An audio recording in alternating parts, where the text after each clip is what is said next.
Welcome to a dialogue on accountability in the digital age. A dialogue with representatives of a global, multi-stakeholder community. And I'm your host, Frits Bussemaker, and today I'm talking with Glyn Moody. Glyn, welcome to the program. Thank you. Allow me to introduce Glyn. You are a freelance journalist, author, and speaker. Now, you've been writing about computer technology for over 39 years, wrote a number of books on the topics, has contributed and written over 1,700 articles in well-known magazines and newspapers like The Guardian, The Daily Telegraph, Financial Times, Economist, Wired. So that's quite impressive. And you are also the author of the blog Open ... Again, welcome to the program. Thanks for the invitation. And Glyn, the reason we're here is because of your latest book, which is called The Walled Culture. And this book is about big content. Maybe you can explain a bit more what's the book about and why did you read it? Write it, sorry. Well, in some ways, it's a follow-up to previous books that I wrote. As you rightly say, I've been writing about the digital world for a very long time now. And previously, I wrote a book called Rebel Code, which is about open source and free software. In fact, I wrote it 20 years ago. And at that time, nobody really thought open source or free software was going to do much. Whereas, as you and your listeners well know, it's taken over the entire computing world. And what's interesting about that is that it's based on the free sharing of information and this kind of open collaborative model, which is something that's actually spread to other fields. And in many ways, walled culture is the other side of the coin. It's about people who want to shut things down, who don't want information to be shared. And that essentially is the copyright industry, big content, as you say, because their business model is based on controlling who shares what. And so it's really a look at the threats of copyright to effectively the entire internet world, because again, as you know, the internet is essentially a digital copying machine. It works by taking files, making copies and sending them over the internet. And therefore, copyright is trying to control what the internet does at its very heart. And there has been this tension between what copyright wants and what the internet does for the last 30 years. And walled culture is really about making it explicit that problem, the fact that they are fundamentally incompatible. Okay, give me an example how people responsible for copyright, how that manifests itself. Well, I mean, if you look at the history of digital copyright, it's been essentially trying to make water unwet. It's trying to stop people making copies of digital files. And the way they've done this is typical copyright law says you can't make a copy. When that didn't work in the late 1990s, both the US and the EU brought in laws that made it illegal to circumvent protection. So when you had digital protection around a file, some kind of copy protection mechanism, it became illegal to circumvent that even for legal purposes. So for example, if you had a copyright protection around something that you had a right to use, you still couldn't circumvent that copy protection. You had to get the permission from the publisher to use something that you already had a right to. So it was a kind of second layer of rights. Okay. Now, I'm just trying to see what this would mean when I want access to information. And I just go online, I search, use a search engine, find something. Is this now you're stating that a subset of the information I would be looking for is not there because it's protected by copyright? Or is and it not only that, when you do find it, if somebody decides that they don't want you to see that information, they can use copyright to take it down. So information that may well be in the public interest, I mean, particularly in the context of accountability, is routinely being taken down by governments and companies because they don't want people to find this information and read what it says. And copyright is the tool they use to take it down, even though copyright is supposed to be about creativity. It's not supposed to be about censorship, but it has become an instrument of censorship. Okay, now we come to the heart of the point, the problem, I'm assuming. So copyright is not protecting those authors who created something and make certain that they get a fair share when somebody reads the book or you just listens to the music. It's, if I understand you correctly, your point is this: it's being abused to take down information which should be publicly available.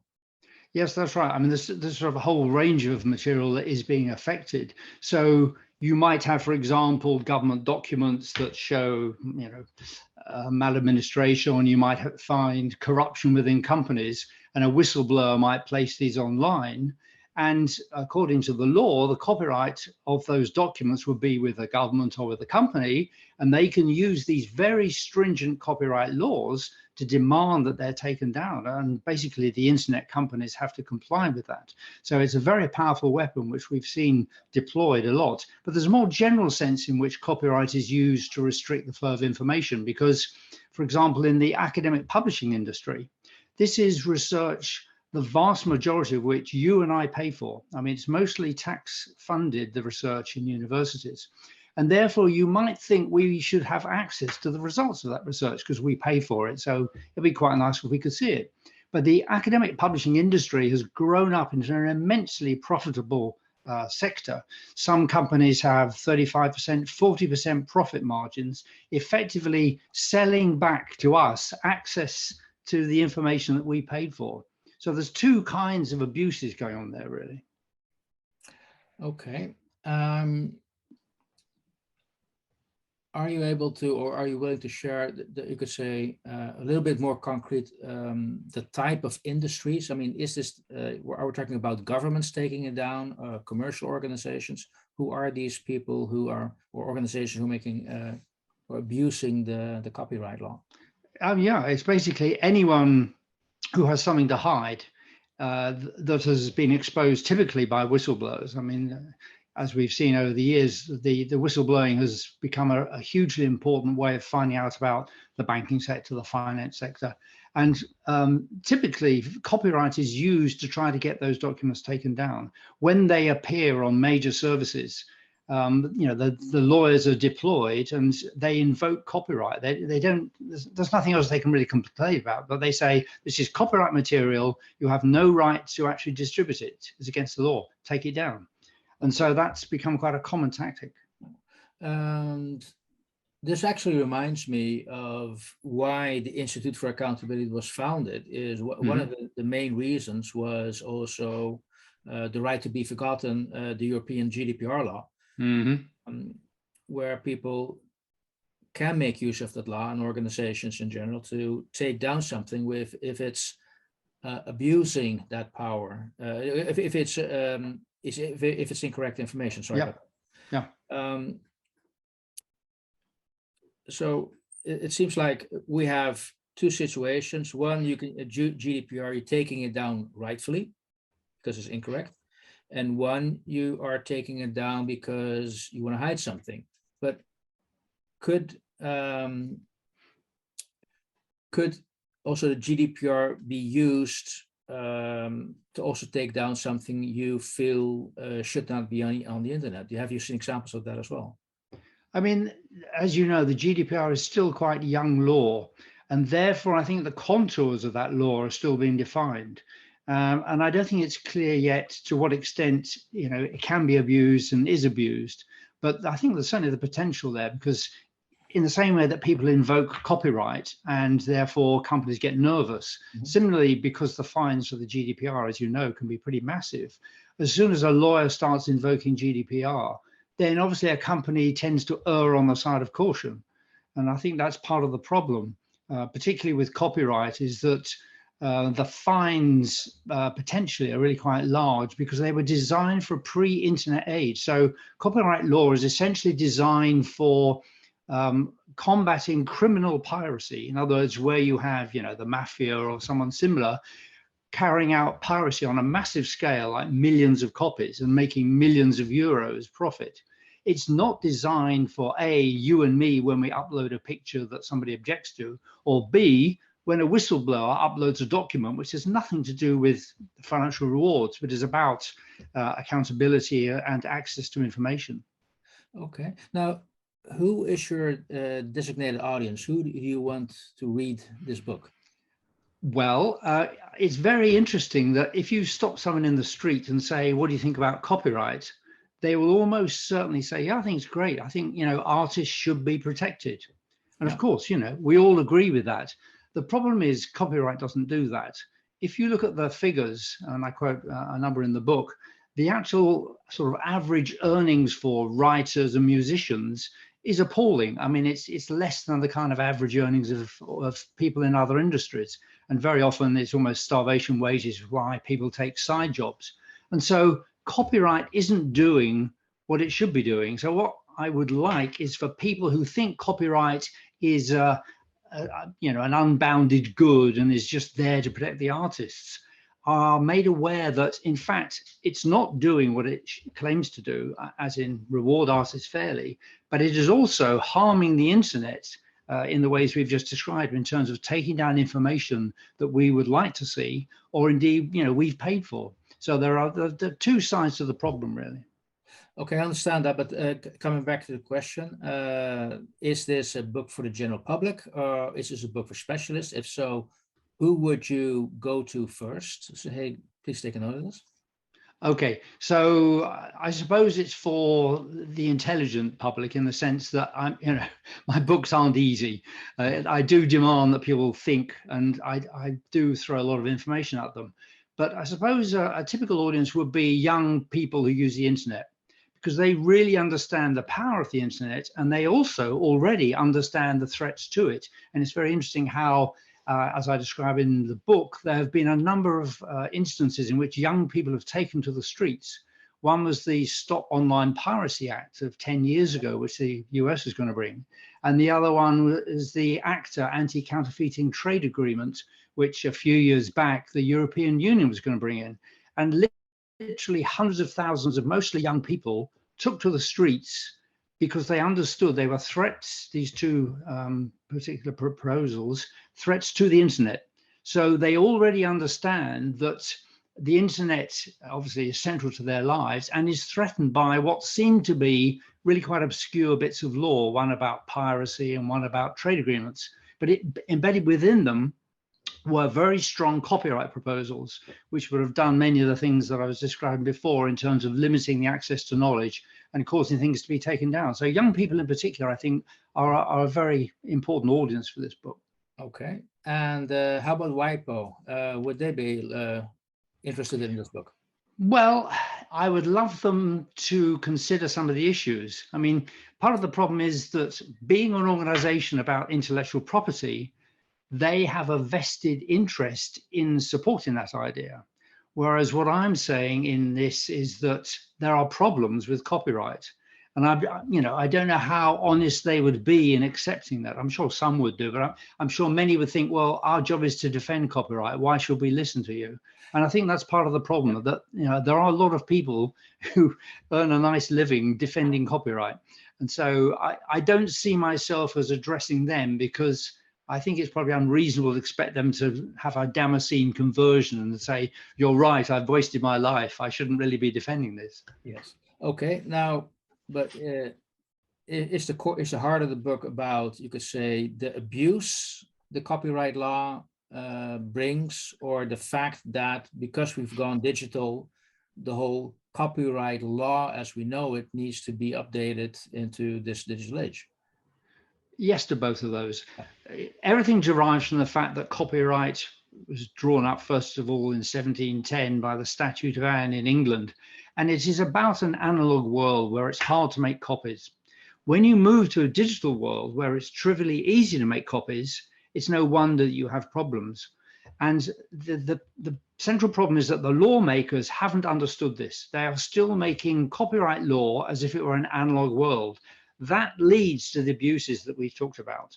If you had a copyright law that understood and accepted the digital world, I mean, let's assume that's possible for the moment. I don't even know if it is, but let's assume it is, then you could at least stop the abuses. But because you've got a law which is fundamentally ill-suited for the reality of a digital world, it's easy for clever lawyers to find ways to abuse it. Okay, now I can almost guess what type of solutions you have in mind, but maybe maybe you can share me what what's the way forward? Having now addressed the issue, what Okay, so I suppose there are kind of short term and long term. I mean, long term, I think we should get rid of copyright, but obviously you need some way to get there. Unfortunately, over the last 10 years, we've seen alternative ways of supporting creativity. It's sometimes summed up in the true fans idea, which was first sort of written about by Kevin Kelly in 2008. And it's the idea that if you can somehow get your core fans, the ones who really love your work, to support you directly, in other words, they don't buy a book or a piece of music, they send money to you directly, so you get 100% of the money, not 10% after the intermediaries like the publishers and recording companies have taken their cut. Yeah. Then you only need to have a fairly small number of core supporters to give you enough money to live on and to create. Okay, now I understand, I accept that, and I understand the model you're proposing. But we've also seen examples in the music industry where somebody would just sample somebody else's music. And Yep. how you then would get repaid for the use of that information if there's no copyright anymore? Okay, so yeah, I actually don't think that's a problem. I actually, in this model, would encourage people to make copies and to share them. Yeah. Now, the reason for that is because once you take out the concerns of the intermediaries, who take the 90% of the money for doing relatively little, because with the internet, it's much easier to have direct contact, then you don't really care about people making copies, provided you can get enough of your core fans to pay you. So those copies that are made become marketing. When more people find out about your music or read your book, the chances are that you'll find more people who say, this is absolutely fantastic, I've got to have more of it. Can I give you, 100 euros a year to help you write more? So when you turn it on its head, those so-called pirated copies stop being a problem. They actually become part of the solution. Okay.